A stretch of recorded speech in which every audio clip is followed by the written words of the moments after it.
Thank you, Mr. President. Honestly speaking, I was not prepared or aware because when I look at the program, I look at the program, I thought that the Luxembourg Councilor are allowed only to speak their farewell speech. But thanks to Councilor Periala for manifesting to allow also the other councilors who are soon to be outgoing councilor in this August body. Anyway, Mr. President, I would like to take this opportunity. I would like to take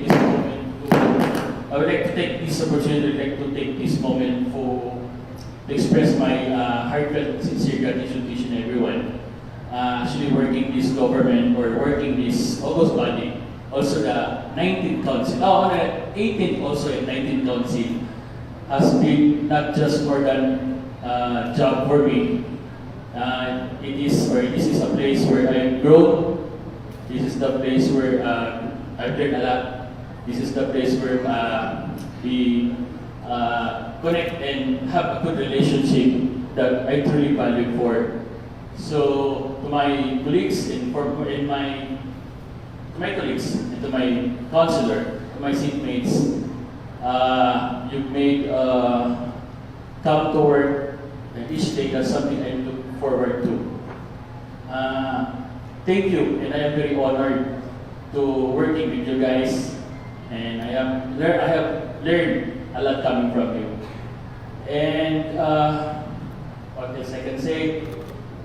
Since I was not prepared, so I would just to say thank you to each and everyone, for your, and very grateful also for your patience, encouragement, even the constructive feedbacks. It shapes me a lot and develop my personality and ability. And would like also to thank would like to also thank to Vice Mayor Richard Kitain, who always choosing me to preside whenever he needs a break or he needs to be.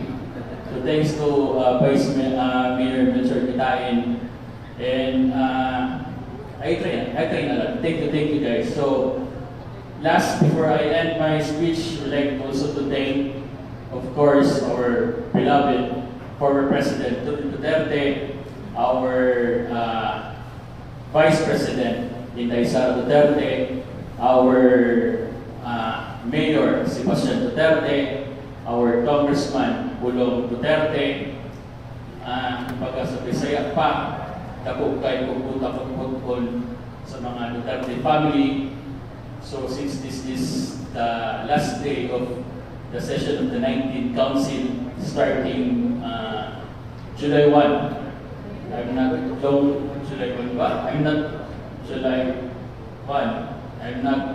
longer councilor anymore, but rest assured, and I would like to emphasize that my support and loyalty to the Duterte family will always be. Salamat, daghang salamat kayong kaninyong tanan. Thank you.